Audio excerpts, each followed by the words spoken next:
High court అడిగిందంట. అరే high court చెప్పింది కదా సిట్టింగ్ జడ్జి తోటి పాసిబుల్ కాదని చెప్పి, సిట్టింగ్ జడ్జిని ఇవ్వలేనని చెప్పి హైకోర్టు చెప్పిన తర్వాత కూడా ఈరోజు మళ్ళీ దాని గురించి గమ్మున ఉన్నారంటే దీని వెనుక ఏదో మతలబు ఉన్నది అధ్యక్ష. దానివల్లనే వీరిద్దరు కోల్యుడు అవుతున్నారని చెప్పి చెప్పడానికి ఇది ఒక ఆధారం చాలా అధ్యక్ష. నిజంగా చిత్తశుద్ధి ఉంటే ఈ రోజైనా సరే మీరు సిబిఐకి ఇవ్వండి. లేదంటే మీరిద్దరు మ్యాచ్ ఫిక్సింగ్లో భాగమని మీ కంట్రోల్లో పెట్టుకొని వాళ్ళని బ్లాక్మెయిల్ చేసి మీరు ముందుకు సాగాలని ఆలోచిస్తున్నారని, మీరు ఖచ్చితంగా ఒక మ్యానిఫైడ్ ఇంటెన్షన్ తోటే ముందుకు వెళ్తా ఉన్నారని, మీరు ఇద్దరు కలిసి కట్ట ఆడుతున్న నాటకం అని చెప్పి ఇది రుజువవుతుంది అధ్యక్ష. మీరు ఈ రకంగా మీరు తప్పుడు సమాచారాలు ఇవ్వడం ఏంది అధ్యక్ష? ఒక ముఖ్యమంత్రి హోదాలో రేవంత్ రెడ్డి గారు, ఒక మంత్రి హోదాలో శ్రీధర్ బాబు గారు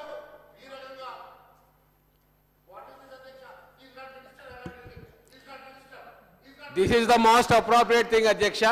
Baseless allegations రూలింగ్ పార్టీ మీద వేద్దాం అనుకుంటే ఖచ్చితంగా కౌంటర్ వస్తుంది. గౌరవ సభ్యులు ఇది అర్థం చేసుకోవాలా. ఎందుకంటే కేంద్రంలో ఫైనాన్స్ మినిస్ట్రీలో పనిచేసిన అనుభవంతో నేను మాట్లాడుతూ ఉన్నా.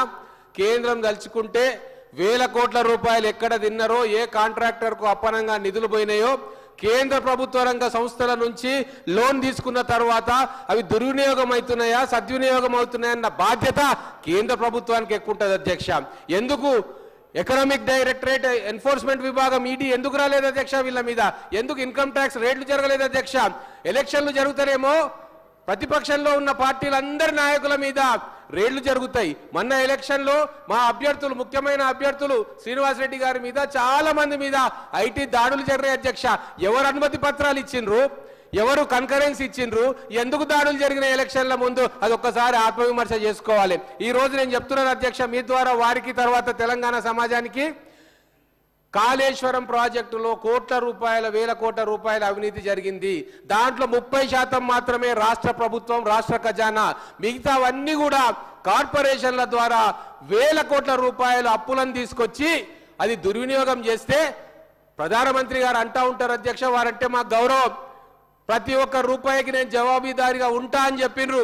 నల్లధనాన్ని తీసుకొస్తా అని చెప్పిర్రు. కళ్ళ ముందే నల్లధనం గుట్టలుగా పేర్కొంటుంటే నోరు మూసుకొని చేష్టలిడుగు చూసి ఇప్పుడే వచ్చిన ప్రభుత్వము నిజాయితీతోటి మా మేనిఫెస్టోలో ఉన్న ప్రతి ఒక్క అంశాన్ని జ్యుడిషియల్ ఎంక్వైరీ చేస్తా అనే సాహసం ఈ ప్రపంచంలో, ఈ భారతదేశంలో ఏ ప్రభుత్వం వచ్చిన తొలినాల్లో చేయదు. అది మేము చేసి చూపిస్తా అంటే వాళ్ళకెందుకు ఉలికిపాటు? దొంగలు కలిసి ఊళ్ళు దోచుకుందామని అధ్యక్ష వాళ్ళ అభిప్రాయం. అందుకే చాలా స్పష్టంగా ఈ వేదిక ద్వారా గౌరవ మహేశ్వరరెడ్డి గారి సభ్యుని అడుగుతా ఉన్నా, మీరు కూడా మీ బాధ్యతను మరవద్దు, ప్రతి దాన్ని రాజకీయం చేయొద్దు.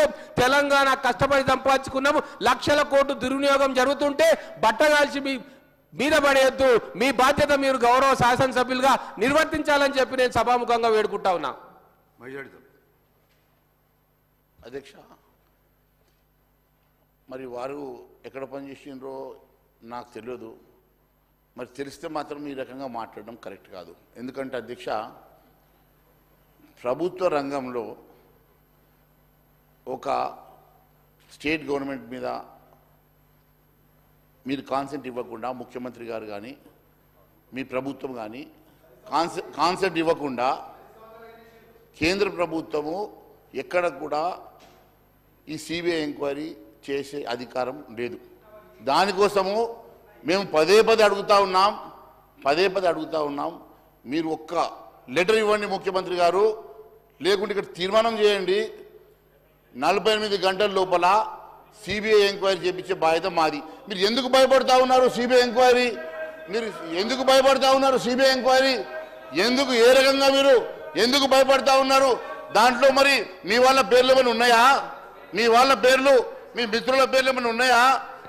దేనికోసం ఊరికే పిల్లలను చూసి, క్రాకులు చూసి వస్తే ఏమొస్తుంది అధ్యక్ష? కడుపులు ఉంటుందా? పిల్లలను చూసొద్దాం, కాళేశ్వరం పోయొద్దాం, నీటిని చూసొద్దాం. గత ప్రభుత్వం కూడా నీళ్ళని చూడతాను ఒకసారి బస్సులు పెట్టిర్రు, ఈయనేమో పిల్లలను చూడతానికి బస్సులు పెట్టిర్రు. దీనివల్ల కాదు అధ్యక్ష.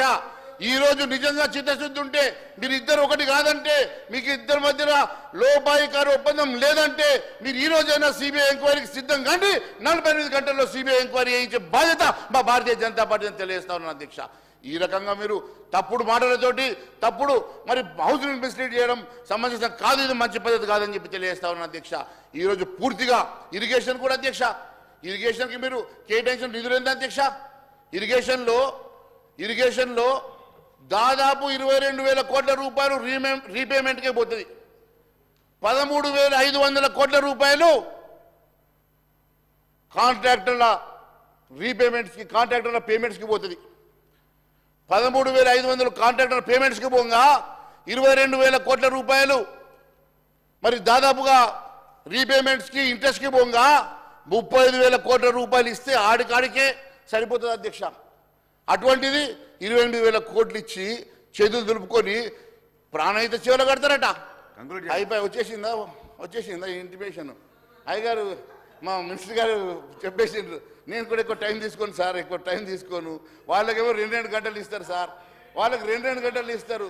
ఇక చెప్పొస్తూనే ఉన్నాడు, చెప్పగానే బెల్లు కొడుతూనే ఉన్నారు.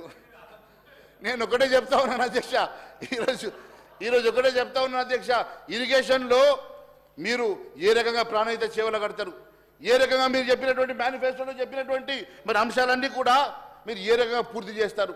ఏఎంఆర్ ప్రాజెక్టు దగ్గర నుంచి మరి పూర్తిగా దాదాపుగా 18 లిఫ్ట్ ఇరిగేషన్లతో సహా 18 ప్రాజెక్టులు మీరు మెన్షన్ చేస్తున్నారు కదా.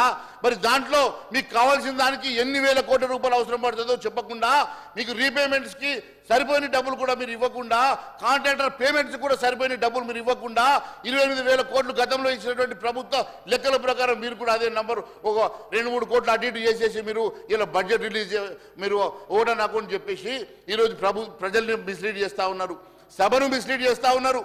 మీరు పూర్తిగా ఇది ఒక డొల్లా బడ్జెట్. ఇది ప్రజల్ని మోసం చేసే బడ్జెట్.